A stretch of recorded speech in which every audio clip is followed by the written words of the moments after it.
Hello, my beautiful YouTube family. I hope you're all doing well. First and foremost, thank you so much for responding to my Ask Maniba Mazari post. And thank you so much for sending in such beautiful and meaningful questions. In this video, I will try to answer as many questions as possible. So let's begin. This is a wonderful question. And yes, I do believe in the power of manifestation and in the power of visualization.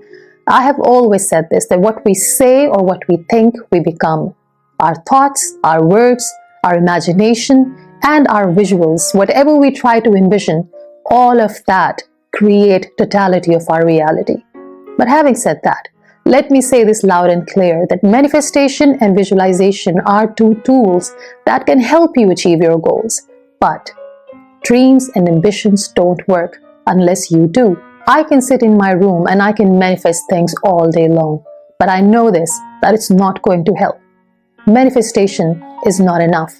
In order to achieve something in life, you have to work hard for it. You have to invest each and every ounce of your energy to achieve that goal. Your attention to intention matters. Your consistency and your passion to achieve something matters. So yes, I believe in manifestation, but I also believe in hard work. How to deal with loss is a really important question. There is no single soul on this planet Earth who has not experienced loss or any kind of grief that comes with it. We all have a fair share of dealing with grief and dealing with loss. In my personal journey, when I lost the ability to walk and when I lost the ability to become a mother, I was devastated. People used to say, time is going to heal you, but I used to disagree. And I disagree with this statement till date. Time does not heal us. We heal us. We heal us by realizing that it takes immense amount of courage and strength to acknowledge that we all have to learn to coexist with loss, to coexist with grief. No amount of success can fill that void that comes with losing health or our loved ones. Nothing can replace that. But with time, we slowly and gradually learn to coexist with loss. And yes, the grief that comes with loss can visit us anytime. It visits me too, quite often. So what I do is, instead of pushing it away, I sit with that grief, I cry with grief, and then I let it go. And that's the only way to move forward.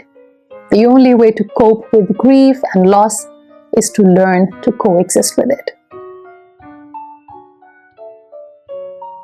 This is a really good question. I already have made a video about how to build confidence. You can go to my YouTube channel and watch that video. But in this video, let me answer this question in a very short and precise way. No one is born confident. You don't get it, you don't inherit it from your family. You have to learn this skill with time. It's a soft skill that anyone can learn with time. All it takes is a lot of practice and a lot of self-belief. Confidence doesn't mean that everyone around you appreciates you or admires you. Confidence means that even if no one around you appreciates you and supports you, you're still going to be okay. And then there is a misconception about confident people. A lot of people think that confidence is loud, but reality is quite the opposite. Insecurities are loud. Confidence is silent. To err is human, and to forgive is divine. How sad it is to see that it's so much easier for us to forgive other people, those who wrong us. But when it comes to forgiving ourselves, we are sometimes too hard on ourselves. The most difficult thing to do is to forgive ourselves. If we continue to focus on all the wrong things we have done in our life, we will never get time to make things right. This question is beautiful, and this reminds me of a very powerful quote which says, make mistakes and learn from them, but never regret them. Because the most difficult and hardest thing to carry when we grow older is regret. So instead of focusing on what you have done and why you have done it, focus on what can you learn from it. My mother is my biggest inspiration. This goes without saying. I mean, all that I am and I aim and hope to be, I owe it to my mother. She is the most beautiful, most kind, considerate, and present human being I've ever seen in my life. And the way she's so consistent with her empathy, generosity, kindness, and presence, the way she's always willing to help and serve people, it's just unreal. Because of her, I want to be a better person. Because of her, I want to become more empathetic and more kind and considerate to myself and people around me. So yes, my mother is my biggest inspiration, hands down. This life has taught me some really powerful lessons, and one of the biggest lessons I've learned so far is that our life purpose has nothing to do with us. It's all about what we do for other people. You see, we came in this world with nothing, and we will leave with nothing. So it's all about what we do in between. How many lives we try to transform, how many hearts we try to heal, and how many souls we try to touch. That is what life purpose is all about. It's good to be called a human being, but in order to honor this title human being, we have to serve people around us.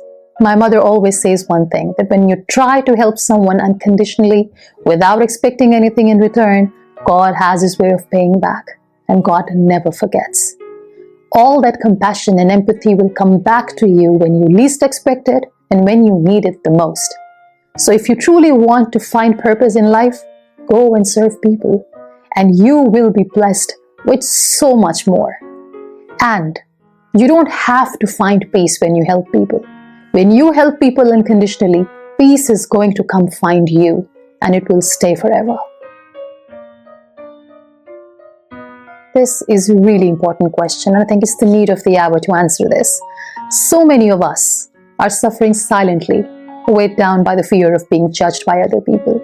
If you are going through this phase, and if you have this fear of other people's judgments, let me say this to you, that if we focus on what other people think of us, we will eventually lose the sight of who we really are and what we are destined to be.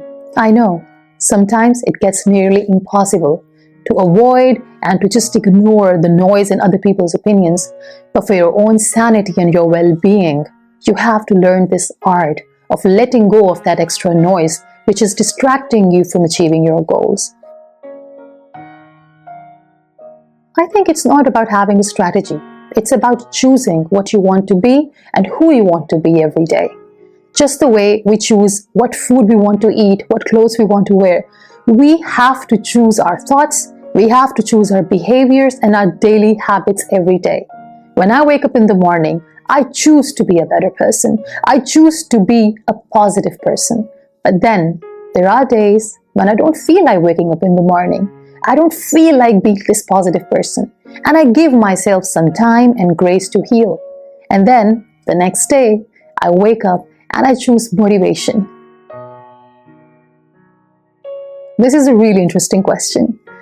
Firstly, I don't notice things when I meet people. I notice their behavior.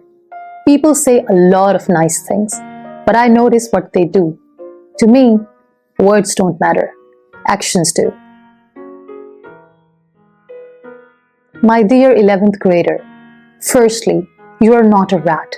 So you don't have to participate in any of these rat races whatsoever.